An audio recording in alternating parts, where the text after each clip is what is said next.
ಅರೆ ಕಡಿಮೆ ಹಾಕು ಆದ್ರೆ ಅಸಲಿ ಹಾಕು. MDH ಕಾಶ್ಮೀರಿ ಕೆಂಪು ಮೆಣಸಿನ ಪೌಡರ್. ಇನ್ನು ನೋಡಿ, ಇದಕ್ಕೆ ಸಮರ್ಥನೆಗಳು ಬೇರೆ. ಭಾಳ ಆಶ್ಚರ್ಯ ಅಂತ ಅನ್ಸುತ್ತೆ. ಹೇಳುವಂಥ ಬರದಲ್ಲಿ ಏನೋ ಸ್ವಲ್ಪ ಜಾಸ್ತಿ ಹೇಳಿದಾರೆ ಅನ್ನೋದು ಬಿಟ್ಟು ಸಮರ್ಥನೆ ಮಾಡ್ಕೊಳ್ಳುವಂಥದ್ದು ಇದೆಯಲ್ಲ, ಅದು ಎಷ್ಟರ ಮಟ್ಟಿಗೆ ಸರಿ. ಈಗ ನಾಯಕರುಗಳು ಸಮರ್ಥನೆಗಳಿದ್ದಾರೆ.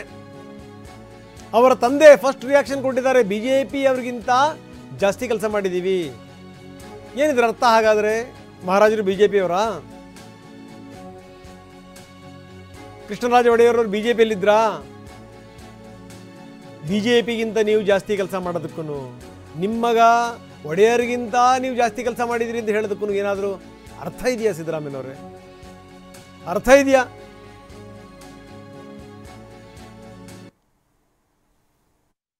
ಯತೀಂದ್ರ ಅವರು ನಮ್ಮ ತಂದೆ ನಾಲ್ವಡಿ ಕೃಷ್ಣರಾಜ ಒಡೆಯರಂತೆ ಕೆಲಸ ಮಾಡಿದ್ದಾರೆ ಅನ್ನೋ ಒಂದು ಪ್ರಶಂಸೆ, ಅನುದಾನವನ್ನು ನಮ್ಮ ತಂದೆ ಕೊಟ್ಟಿದ್ದಾರೆ.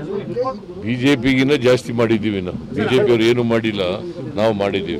ಯತೀಂದ್ರ ಅವರು ನಮ್ಮ ತಂದೆ ನಾಲ್ವಡಿ ಕೃಷ್ಣರಾಜ ಒಡೆಯರಂತೆ ಕೆಲಸ ಮಾಡಿದ್ದಾರೆ ಅನ್ನೋ ಒಂದು ಪ್ರಶಂಸೆ, ಅನುದಾನವನ್ನು ನಮ್ಮ ತಂದೆ ಕೊಟ್ಟಿದ್ದಾರೆ. ಬಿಜೆಪಿಗಿನ್ನ ಜಾಸ್ತಿ ಮಾಡಿದ್ದೀವಿ ನಾವು. ಬಿಜೆಪಿ ಅವರು ಏನು ಮಾಡಿಲ್ಲ, ನಾವು ಮಾಡಿದ್ದೀವಿ. ಬನ್ನಿ, ನಮ್ಮ ಪ್ರತಿನಿಧಿ ಪ್ರಸನ್ನ ಈಗ ನಮ್ಮೊಂದಿಗೆ ನೇರ ಸಂಪರ್ಕದಲ್ಲಿದ್ದಾರೆ. ಪ್ರಸನ್ನ, ನಿಜಕ್ಕೂ ನಾನು ಹೇಳ್ತಾ ಇದ್ದೆ ಆರಂಭದಲ್ಲಿ, ಮೈಸೂರು ಮಹಾರಾಜರ ಆತ್ಮ ಇವತ್ತು ಅಲುಗಾಡಿದೆ ಅಂತ. ಯಾಕಂದರೆ ಮಹಾರಾಜರು ಕೊಟ್ಟಂಥ ಕೊಡುಗೆಗಳು ಒಂದಾ ಎರಡ? ಪ್ರಜಾಪ್ರತಿನಿಧಿ ಸಭೆಯನ್ನು ಮಾಡಿದಂಥವ್ರು ಯಾರು? 1907 ಪ್ರಜಾಪ್ರತಿನಿಧಿ ಸಭೆಯನ್ನು ಶುರು ಮಾಡ್ತಾರೆ. ಆ ಪ್ರಜಾಪ್ರತಿನಿಧಿಯ ಸಭೆಯನ್ನು ಇಟ್ಕೊಂಡೇ ರಾಜಕಾರಣಿಗಳೆಲ್ಲರೂ ಕೂಡ ಆಳ್ವಿಕೆ ಮಾಡ್ತಿರುವಂಥದ್ದು. ಜೊತೆಗೆ ಮೀಸಲಾತಿನ ಮಾಡಿದಂಥವ್ರು ಯಾರು? ಮೀಸಲಾತಿ ತಂದಂಥವ್ರು ಯಾರು? ಕಡ್ಡಾಯ ಶಿಕ್ಷಣ ತಂದಂಥವ್ರು ಯಾರು? ಬಿಸಿಯೂಟದ ಯೋಜನೆಯನ್ನು ತಂದಂಥವ್ರು ಯಾರು? ಪ್ರಸಾದದ ರೂಪದಲ್ಲಿ ದೇವಸ್ಥಾನದಲ್ಲಿ ಕೊಡ್ತಾ ಇದ್ರಲ್ಲ ಅದು. ಮಾರಿ ಕಣಿವೆ ಸೇರಿದಂತೆ KR ಅಣೆಕಟ್ಟನ್ನು ಕಟ್ಟಿದಂಥವ್ರು ಯಾರು? ಏನಿದ್ರ ಅರ್ಥ? ಜೊತೆಗೆ ಟ್ರೈನ್ಗಳಿಗೆ ಮೊದಲೇನಾದರೂ ಹಳಿಗಳನ್ನು ಹಾಕಿಸಿದಂಥವ್ರು ಯಾರು? ರೈಲು ಮಾರ್ಗಗಳನ್ನು ಮಾಡಿದಂಥವ್ರು ಯಾರು? ಇವರೆಲ್ಲ ರೈಲು ಬಿಟ್ಟವರು. ಆದರೆ ಹಳಿಯನ್ನು ತಪ್ಪಿಸಿ ರೈಲು ಬಿಡೋದಿದೆಯಲ್ಲ, ಬೆಸ್ಟ್ ಎಕ್ಸಾಂಪಲ್. ಅದಕ್ಕೆ ನಾನು ಹೇಳ್ತಾ ಇದ್ದೆ, ಮಹಾರಾಜರ ಆತ್ಮ ಅಲುಗಾಡಿದೆ. ಅಲ್ಲ, ಏನಾದರೂ ಕಂಪೇರ್ ಮಾಡೋ ಸಂದರ್ಭದಲ್ಲಿ ಒಂದು ಲೆಕ್ಕಾಚಾರಗಳು ಬೇಡವಾ? ಏನಿದು ಪ್ರಸನ್ನ? ರಂಗನಾಥ್, ರಾಜಕಾರಣದಲ್ಲಿ ಇತ್ತೀಚೆಗೆ ಹೊಗಳು ಭಟ್ರನ್ನ ಸುತ್ತ ಇಟ್ಕೊಂಡು ಓಡಾಡುವಂತವರ ಸಂಖ್ಯೆ ಜಾಸ್ತಿ ಆಗಿದೆ. ಅದರಲ್ಲೂ ಕೆಲವೊಂದಿಷ್ಟು ರಾಜಕಾರಣಿಗಳು ಪೇಡ್ ಹೊಗಳು ಭಟ್ರನ್ನ ಇಟ್ಕೊಂಡು ಓಡಾಡ್ತಾರೆ. ಆದ್ರೆ ತಮ್ಮ ಕುಟುಂಬಸ್ಥರೇ ಹೊಗಳು ಭಟ್ರಾದ್ರೆ, ಭಟ್ಟಂಗಿಗಳಾದ್ರೆ ಈ ರೀತಿಯ ಸಮಸ್ಯೆ ಆಗುತ್ತೆ ಅನ್ನೋದಕ್ಕೆ ಯತೀಂದ್ರ ಅವರ ಮಾತು ಉದಾಹರಣೆಯಾಗಿ ತೆಗೆದುಕೊಳ್ಬಹುದು. ಕಂಪೇರ್ ಮಾಡಬೇಕು, ಆದರೆ ಒಂದು ಇತಿಮಿತಿಯ ಒಳಗಡೆ ರಾಜಕಾರಣದಲ್ಲಿ ಇವತ್ತಿನ ಪರಿಸ್ಥಿತಿಯಲ್ಲಿ ಎಷ್ಟಿದೆ ಏನು ಅನ್ನುವಂಥದ್ದನ್ನ ಅರ್ಥ ಮಾಡಿಕೊಂಡು ಹೋಲಿಕೆ ಮಾಡುವಂಥದ್ದು ಸರಿ. ಬಿಜೆಪಿಗೆ ಹೋಲಿಕೆ ಮಾಡಿಕೊಂಡ್ರೆ ಇರಬಹುದು, ಅವರು ಕೊಟ್ಟಂತ ಪ್ರಣಾಳಿಕೆ ಅಥವಾ ಬಿಜೆಪಿ ಮತ್ತು ಕಾಂಗ್ರೆಸ್ನ ಪ್ರಣಾಳಿಕೆಗಳ ಹೋಲಿಕೆಯನ್ನ ಮಾಡಿದಾಗ ಹೌದು ನಾವು ಇಷ್ಟು ಕೆಲಸ ಮಾಡಿದೀವಿ ಅಂತ ಕಂಪೇರ್ ಮಾಡಿ ಹೇಳ್ಬೋದು. ಆದ್ರೆ ನೂರಾರು ವರ್ಷಗಳ ಹಿಂದೆ ಮಹಾರಾಜರು ಕೊಟ್ಟಂತ ಕೊಡುಗೆಗಳನ್ನ ಪಟ್ಟಿ ಮಾಡಿದ್ರೆ ಸಾವಿರಾರು ಅಂಕಿ ಅಂಶಗಳು ನಮ್ಮ ಕಣ್ಣು ಮುಂದೆ ಬಂದು ನಿಲ್ತವೆ.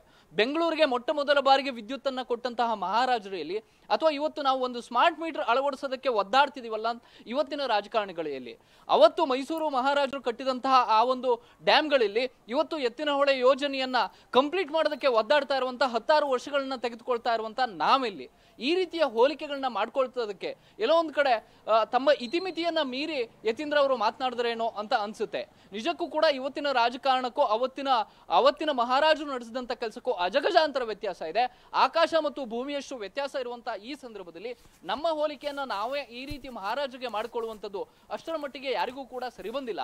ಇದೇ ಕಾರಣಕ್ಕೋಸ್ಕರ ಯತೀಂದ್ರ ಅವರ ಹೇಳಿಕೆಯನ್ನ ಗಮನಿಸಿದಂತ ಎಲ್ಲ ರಾಜಕಾರಣಿಗಳು ಕೂಡ ತಮ್ಮ ಒಂದು ಮನಸ್ಸನ್ನ ತಾವೇ ಮುಟ್ಕೊಂಡು ಅವ್ರನ್ನ ಟೀಕಿಸುವಂತ ಕೆಲಸವನ್ನ ಮಾಡಿದ್ದಾರೆ. ಇವತ್ತಿನ ಪರಿಸ್ಥಿತಿಯಲ್ಲಿ ಬ್ರ್ಯಾಂಡ್ ಬೆಂಗಳೂರು ಅನ್ನುವಂತ ಹೆಸರನ್ನೇ ಹಾಳು ಮಾಡಿದೀವಿ. ಅವತ್ತು ಮೈಸೂರಿಗೆ ಇಡೀ ದೇಶದಲ್ಲಿ ಒಂದು ಬ್ರ್ಯಾಂಡ್ ಇತ್ತು. ಇವತ್ತಿನ ಬ್ರ್ಯಾಂಡ್ ಎಲ್ಲೋಯ್ತು, ಅವತ್ತಿನ ಬ್ರ್ಯಾಂಡ್ ಎಲ್ಲೋಯ್ತು? ಅವತ್ತಿನ ಶಿಕ್ಷಣ ಪದ್ಧತಿ ಎಲ್ಲಿತ್ತು, ಇವತ್ತಿನ ಶಿಕ್ಷಣ ಪದ್ಧತಿ ಎಲ್ಲಿತ್ತು? ಅವತ್ತು ಮೀಸಲಾತಿ ಕೊಟ್ಟಂತಹ ಒಂದು ಪದ್ಧತಿಯನ್ನ ಅಳವಡಿಸಿಕೊಂಡಂತಹ ರೀತಿ ನೀತಿ ಇದೆಯಲ್ಲ, ಅದು ಇಡೀ ದೇಶಕ್ಕೆ ಮಾತ್ರ. ಬಹುತೇಕ ಆ ಒಂದು ಲೈನ್ ಅನ್ನ ಟಚ್ ಮಾಡೋದಕ್ಕೆ ಕೂಡ ಇವತ್ತಿನ ರಾಜಕಾರಣಿ ಕೈಯಲ್ಲಿ ಸಾಧ್ಯ ಆಗೋದಿಲ್ಲ. ಇವತ್ತಿನ ರಾಜಕಾರಣಿಗಳು ತಮ್ಮನ್ನ ತಾವು ಇವತ್ತು ಯಾರ್ಯಾರಿದ್ದಾರೆ ಅವ್ರನ್ನ ಹೋಲಿಕೆ ಮಾಡಿಕೊಂಡು ಚರ್ಚೆ ಮಾಡುವಂತದ್ದು ಸೂಕ್ತ ಅಂತ ಅನ್ಸುತ್ತೆ. ಇಲ್ಲದೆ ಹೋದ್ರೆ ಈ ಬಟ್ಟಂಗಿತನ ಎಲ್ಲೋ ಒಂದ್ ಕಡೆ ಮಿತಿ ಮರಿದ್ರೆ ಅದು ಜನರ ಮಧ್ಯೆ ನಗೆಪಾಟಲಿಗೆ ಈಡಾಗುವಂತ ಸಾಧ್ಯತೆ ಹೆಚ್ಚಾಗಿ ಕಂಡು ಬರುತ್ತೆ. ರಂಗನಾಥ್, ಎಸ್ ಪ್ರಸನ್ನ, ಸರಿಯಾಗಿ ಹೇಳಿದ್ರಿ. ಜೊತೆಗೇನು ಅಂದ್ರೆ ಹಲವಾರು ಅಭಿವೃದ್ಧಿಯ ಜನಕ ಮಹಾರಾಜರು, ಹಲವಾರು ಅಭಿವೃದ್ಧಿಯ ಜನಕ, ಮೀಸಲಾತಿಯ ಜನಕ. ಆದರೆ ಈ ರಾಜಕಾರಣಿಗಳು ಇವರು ಬುದ್ಧಿನೇ ಚಿಂತಾ ಜನಕ. ಇವರು ಮಾತಾಡುವಂಥ ಮಾತುಗಳು, ಇವರು ಸ್ಟೇಟ್ಮೆಂಟ್ಗಳು ತಿಳಿದು ಮಾಡ್ತಾರೋ ತಿಳಿದನ ಅಧ್ಯಯನದ ಕೊರತೆ, ಜೀವನಾನುಭವದ ಕೊರತೆ, ನೋಡುವ ದೃಷ್ಟಿಕೋನದ ಕೊರತೆ ಎದ್ದು ಕಾಣ್ತಾ ಇದೆ. ನಾಚಿಗೇಡು ನಿಜಕ್ಕೂ. MDH ನ ಕಿಚನ್ ಅಲ್ಲಿದ್ರೆ ನಾವು ಎಲ್ಲವನ್ನು ಮಾಡಬಹುದು. ಬೆಂಗನ್ ಕಾ ಬರ್ತಾ, ಆಲೂ ಗೋಬಿ, ಭಿಂಡಿ ಮಸಾಲಾ, ಇನ್ನೂ ಬಹಳಷ್ಟು.